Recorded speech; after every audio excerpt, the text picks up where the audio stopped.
My name is Anushka. This is a true story that happened when I was just 10 years old. Every summer, my family and I go on a beach vacation with my father's friend's family. We usually visit Puri, a place filled with beautiful temples and golden beaches. It's a tradition, and we love it. Normally, we've stayed at well-known hotels, but that summer, we hadn't booked in advance. There were no rooms available. The staff told us one would open the next morning, so for one night, we had no choice but to stay at a smaller, lesser-known hotel. That hotel sat near a graveyard, far from the temples, far from the beach. But we decided it was just one night, so we would be fine.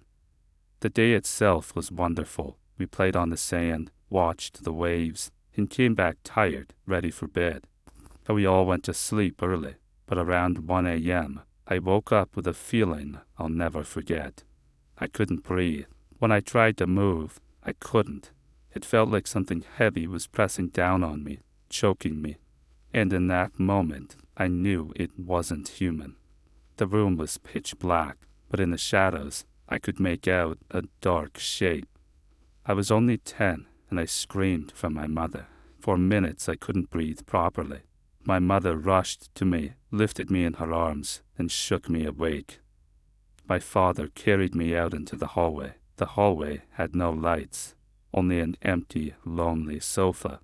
No staff at the desk, just a large glass door glowing faintly with moonlight. Outside, dogs barked and yelped. Their cries echoed through the night, making the scene even more terrifying. My father laid me on the sofa, trying to wake me. He patted my cheek until I gasped and finally caught my breath. As I looked down the hallway, I saw it, a figure, standing in the corner, watching me. It was tall. Its hair floated in the air, as if caught in a breeze. I thought it was a woman, but I knew it wasn't human. Its presence radiated anger. I was frozen. We went back to our room. I said nothing, not a word. The next morning, we checked out and went to a famous hotel. There, everything was normal. The rest of our vacation was perfect. But when we finally returned home, I told my parents what I saw. And that's when my heart stopped, because my mother admitted she had seen the figure too, that very night, standing in the same corner, staring, silent. She never told me at the time, and I never saw it again. But from that day forward, I was never the same. The fear of the dark stayed with me. I couldn't walk into unlit rooms, couldn't face dark hallways in hotels, especially hotels near Satasa. Hello, my name is Rum Wqs. I've always wanted to share this story. This happened when I was about 11. It was a school holiday, and my siblings and I went to stay overnight at my aunt's house. We had so much fun, and when it was time for bed, the three of us slept on a mattress in the living room with my cousin. To give you a better picture, this is what the layout of my house looked like. That night, I couldn't sleep because of a sore throat and a cough, so I stayed up watching YouTube on my cousin's tablet. It must have been around 3 a.m. I wanted to sleep, but the coughing just wouldn't stop. Finally, I turned off the tablet, determined to get some rest. Just then, I heard my cousin's bedroom door open. From where I was lying, I could clearly see if anyone came out, but no one did. And I never heard the door close again. I called out my cousin's name. No answer. Goosebumps spread across my skin, but I tried to ignore it. On the table in front of the door was a plastic bag. Suddenly, the bag's handle began to move. Startled, I called out my cousin's name again. The bag stopped. It wasn't the wind. First, the bag was full of something. And second, the movement wasn't in one direction. It was shifting, almost tugging. And with all the windows shut tight, there was no wind inside at all.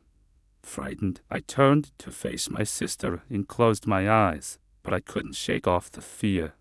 I opened them again and glanced at the black screen of the now-off TV. That's when I saw him. A man in a hoodie standing behind me. or at least in the reflection. His stance suggested he was right there, looming over top of me. He looked like my cousin, but it was only reflection, and something inside me knew the truth. I turned around to check. No one was there. When I looked back at the TV, the figure had returned, only this time even closer. A wave of dread washed over me. I couldn't move, couldn't scream, couldn't do anything except cry quietly to myself. The figure was coming closer and closer. I whispered a prayer, clutching my sister, and eventually it vanished. I squeezed my eyes shut until sleep nearly took me. But the feeling of being watched never left. When I dared to open my eyes again, he was there, sitting on the sofa behind me, one leg crossed over the other, elbow resting lazily on the armrest, staring, as if he had always been there, as if he belonged there. And behind him stood another figure, tall, pale, only his upper body visible. I couldn't take it anymore. I forced myself to get up, bolted into my aunt's room, and shook her awake. I told her everything. She didn't believe a word. She just gave me cough medicine and let me sleep beside her. Only then did I finally fall asleep. The next morning, I told my siblings and my cousin. None of them believed me either, but I know what I saw. The figure in the TV might have been my imagination, but how do I explain the moving plastic bed?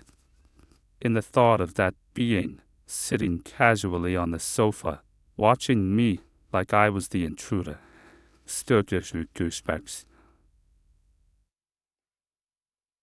At the time, I lived in an old block of flats in England, and right next to my home stood an abandoned hotel, a massive 6-story building that had been rotting away for years, even before I moved in.